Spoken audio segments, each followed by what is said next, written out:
Okay, welcome back sa ating vlog.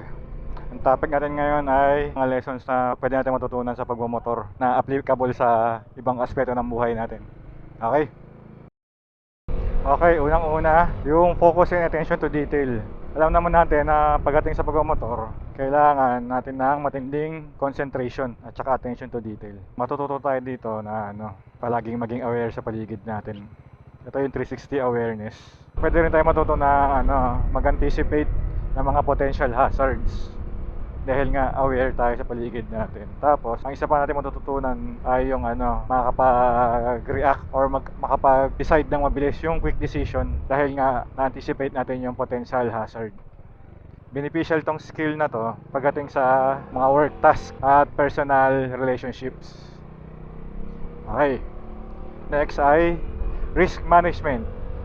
Yung risk management sa motor, dapat palagi tayo nag-a-assess at nagmamanage ng risk.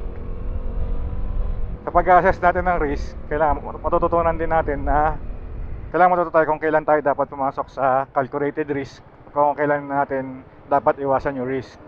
Ito namang skill na to, yung gagamit to sa pagnenegosyo or pag-i-invest or sa decision making in general. Next, mamaya na yung next when nag-go. Habang nasa stoplight, subscribe muna kayo. Ang hindi mag-subscribe, may tayo sa puwet. Next, patience and perseverance. Maalala nyo ba yung mga nag-aaral pa lang tayo magmotor? Kailangan natin doon yung di ba? Paglalaan ng tamang oras, practice, at pasensya. Pag may na-encounter tayong challenges or setback, kailangan natin yung perseverance para mag-push through doon. Kailangan natin, halimbawa, nagko-practice. Assemble lang. Kailangan mo ng perseverance para sumakay ulit sa motor mo at hindi matakot. At ituloy ang pagko-practice hanggang sa matuto ka magmotor. Di ba? Ito naman, applicable to sa lahat ng aspeto ng buhay natin. Kasi yung pagiging pasensya at perseverance. Sa career. Mga career movement, career growth, yon importante to. Okay? Sunod yung confidence and self-esteem. Dahil nga pagmamotor, pag may mga natutunan kang bago or yung skill ng pagmamotor na gusto mo matutunan, nakuha mo dahil sa kaka-practice mo, iba yung nabibigay nung confidence, iba yung pakiramdam. O kaya may challenges ka na nahirapan ka sa pagmamotor, nahirapan ka bumangking, natuto ka, yung confidence na nakukuha mo doon, nagka-translate yun sa hindi lang sa pagmamotor. Nag-iiba yung approach mo sa challenges sa ibang part ng buhay mo dahil nga nagli-leak yung confidence mo sa pagmamotor papunta sa ibang parts ng buhay mo. Okay.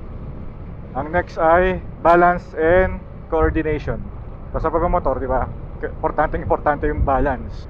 So yung coordination naman, hand and eye, yung pag-clutch, pag-cambio, pati paa, preno. So, kailangan mo, pag nag-aaral ka magmotor, una, mahirapan ka mag-cambio, mag-clutch. Pati yung look where you wanna go, medyo makakalimutan mo yung agad. So, kailangan pinapractice mo yun palagi. So, pag nasanay ka na, parang second nature na yun. So, yung balance mo, tsaka yung coordination mo, nag-i-improve. So, applicable naman to sa ibang parts ng buhay natin, lalo na pagdating sa sports. Or sa, yung body awareness natin, posture, yun. Magka-translate din yun dun. Okay, next ay problem solving. Ito yung magkaroon ka ng issue. Siyempre, di naman palaging may mekaniko. Shout out, Press JC.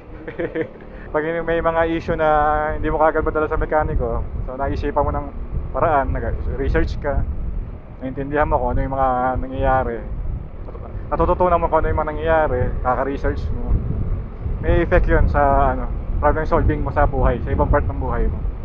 In general, sa lahat. Sunod naman yung responsibility. Ito yung halos lahat ng nagmamotor, alam to. Natutunan na nila to. Yung responsibility.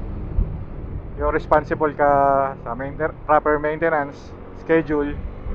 Tapos, pagiging responsible mo, natututo ka sumunod sa mga safety procedures, precautions. So yun nga, pagdating sa ibang parts ng buhay mo, naging mas responsible ka, alagaan yung mga gamit mo, di ba? Kasi alam mo, matututo ka na pag pinabayaan mo yung isang part na pag-aalaga doon sa mga gamit mo, nagkakaroon siya ng issue. Tapos yung issue nagkakaroon ng ano, nanganganak. So yun, sa responsibility na part. Next ay adaptability. Ito, alam na alam din ito naman ang nagmomotor. Pag madalas ka na nagmomotor, alam na alam mo yan na ano, kailangan maging adaptable ka sa pabago-bagong road conditions, pabago-bagong panahon. Kailangan palagi kang handa na may kapote ka, ganun. Pag nagbago yung panahon, may kapote ka. Pag nagbago yung kalsada, adjust ka ng riding style. Pagka may mga hindi kayo naasahan na challenges sa buhay mo or hindi mo naasahan ng problema, so bilis ka makapag-adjust dahil nga sa adaptability na tutunan mo sa pagmumotor. Okay. Next, yung time management. Pag nagbabiyahe ka, nagko-commute ka araw-araw or nag-long ride ka, importante alam mong importante yung time management dyan. Predict mo yung traffic na part, saan yung mabilis yung takbo mo, saan yung mahirapan ka magmabilis or saan yung mabagal. Nako-compute mo kung gaano kalayo, nako-compute mo din yung traffic, nako-compute mo kung gaano tagal mag-ready, maligo, magkabit ng gears versus dun sa computation mo sa biyahe mo. So malaking bagay ito pagdating sa ano, mag-manage ng time para masulit mo yung oras mo sa buong araw. So walang wasted time. Okay? Sunod ay yung camaraderie and community. Naranasan ko lang to nung natuto na ako magmotor. Kasi pag yung community, kakaroon kayo ng parang brotherhood kahit hindi kayo magkakilala. Nagkasabay kayo sa kalsada na paras kayo nakamotor. Yung minsan nagbabatian pa kayo. Yung peace sign na nakaturo sa sahig, 2 wheels on the ground, alam na nyo yan. Naranasan nyo na yan, sigurado ako. Ako lagi ako nagkaganon. Tapos yung mga makikilala mo, mga nakamotor sa mga mga rides, iba yung connection eh. Iba yung connection na nabibuild mo pagka fellow riders mo, yung mga nakakilala mo. Dati nga nasa ano ako, dito sa NLEX, nagpagas ako. Galing ako ng Baguio. Nilapitan ako ng matanda eh. Wala siya motor, nakakotse siya. Nilapitan niya ako. Tinanong niya ko ano yung motor ko, ganun. Kasi nasa ano ako eh, nakaupo ako doon sa may 7-Eleven. Natanong niya yung motor mo, sabi, saan ka galing? Tapos taga saan, nakakantuhan sa bigla. Pero isipin mo yun, kung hindi niya alam na kasi nandun yung helmet ko, naka-gears ako. Kung hindi niya nakita na naka-gears ako, hindi naman niya ako kakausapin, di ba? Kasi iba yun talaga, iba yung camaraderie tsaka yung community ng mga motorcycle riders. Makakatulong yan sa ibang aspeto ng buhay natin, sa ano, kung paano tayo socialize. Tsaka makaka-build tayo ng mga connection dahil lang sa pagmamotor. So, importante yan. Isa yun sa mga importante na lesson dito sa listahan natin. Okay, sa last na tayo. Last lesson ay yung thrill tsaka enjoyment. Sa pagmamotor kasi, na-enjoy mo yung maliliit na bagay, yung hangin, yung lamig, di ba? Yung open road. Yung mga simpleng bagay lang, yung journey, ibig sabihin, hindi yung destination yung nagiging focus mo dito. So yung goal, hindi dapat agad makarating sa goal. Parang na-enjoy mo yung journey nga. Yung biyahe, ganyan, gano'ng kaluwag. Sarap ang motor, minsan nga nabibiting ka pa sa long ride, di ba? Kasi tapos biting ka pa. Yun yung pinaka-importante para sa akin, yung enjoyment.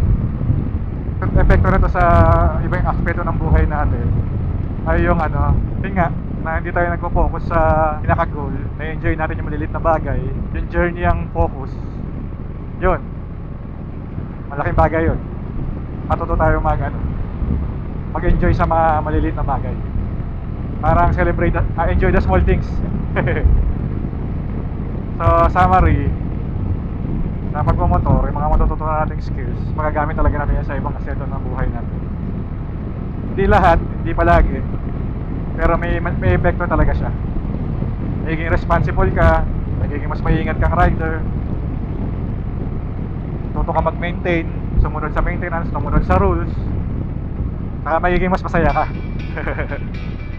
Ayan, okay? Hanggang sa muli, please subscribe. Kung hindi mag-subscribe, may tayo sa puwet, okay? Thank you na matindi. Bye-bye.